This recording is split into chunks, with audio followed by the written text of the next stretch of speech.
Hello there. This will be a video to record for my class assignment. This time I will actually talk about a topic that got me interested so far. So this will be a topic about science a little bit. I have this idea of obsession the other day about what topic should I pick to talk about this time. And suddenly it come to me.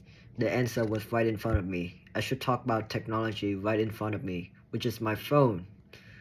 The device that we held each day in our hand can be meticulously easy if we just do some simple research about how it can do. But if you notice the little thing that it does in every day of our life, we can notice the phone that we held in our hand is a marvelous technology. But one thing got piqued my curiosity. That was, how does the phone track our movement? You might be thinking it will be something easy, just say something like GPS, and that's how it works. But that is not what I'm talking about at all. I'm talking about when we in a map, how does it know which direction are we moving? Which direction are we facing towards at? GPS, like you said, can pinpoint our location with satellite, but how can it know which direction are we facing? And this actually piqued up my curiosity a lot, so I delved into a little bit of like Google research about it, and I found out there is a thing called IMU, which is short for inertial measurement unit. Is used to calculate our acceleration and our angular movement when we are holding our phone. So literally, our phone are not just monitoring our location, but also monitoring what is our velocity and how speed of our phone. Just think of when if you suddenly shake your phone, you think of like something in the device, shake it up to know what it is, and that part of the device actually help it control and tell what it is. Sorry, I'm rambling a lot. I'm not used to talking like this, but basically, if we have a device, we have a little small device in our phone called IMU, which is made by usually by Bosch company that I look up. They specifically made it for iPhone and such, so that they can track the movement. This is not a big deal, but when you think of it, if it can track our movement just by direction of it, then how does GPS doesn't do the same thing, right? Then I got a little bit deeper, and I'll just tell you the answer for it, because GPS and EMU cannot work independently to each other. EMU is like a precise scanner, while GPS is like a big map scanner. It can only pinpoint your location sometime, but not always. That's where EMU come in. It can precisely know and what you're doing, but it holds so much data that it need a secondary sub controller to handle all that data, and that's where GPS come in. These two work in hand to each other and help to locate our position at all time.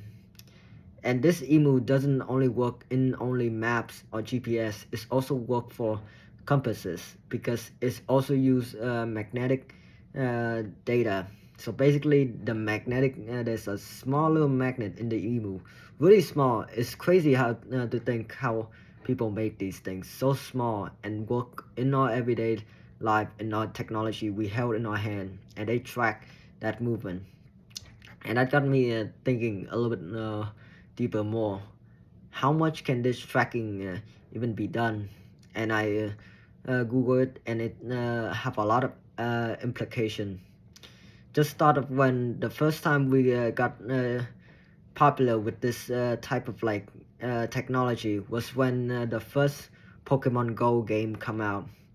Many Android devices back then didn't have this IMU built into it, so it couldn't handle the AR device. But basically, it tracked the data of our AR, which is how virtual machine also work. They also track like that, so that when we move with our eyes, the screen flicker, creating a parallax effects.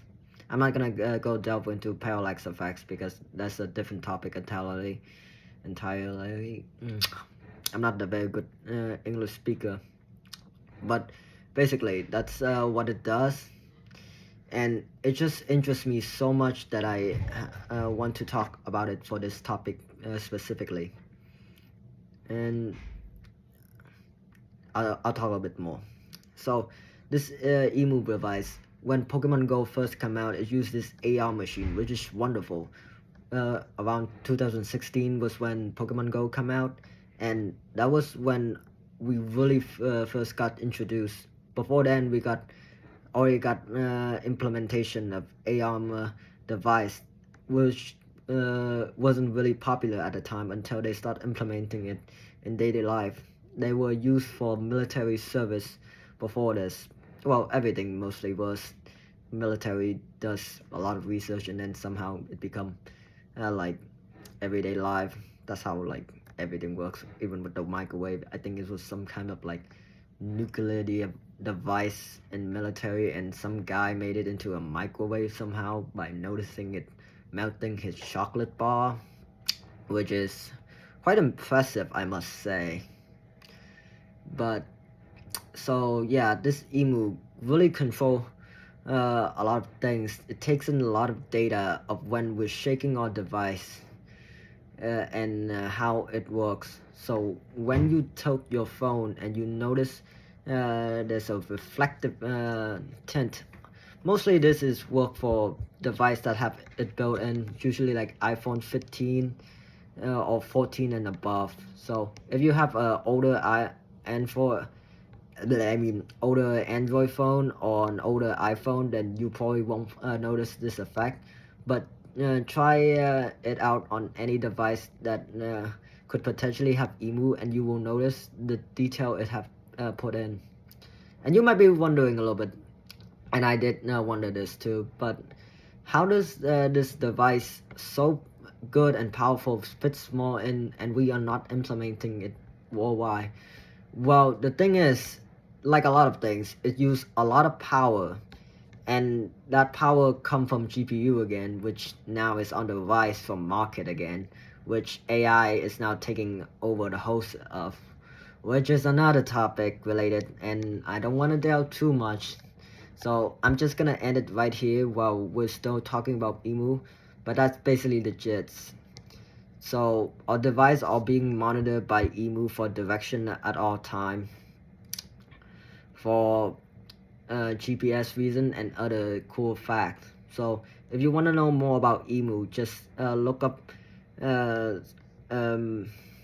emu, inertial measurement unit, built in your phone, and you will get more of a picture. I hope this help a lot more people get inspired, and this work as my assignment for topic discussion for my web design class. Thank you for listening.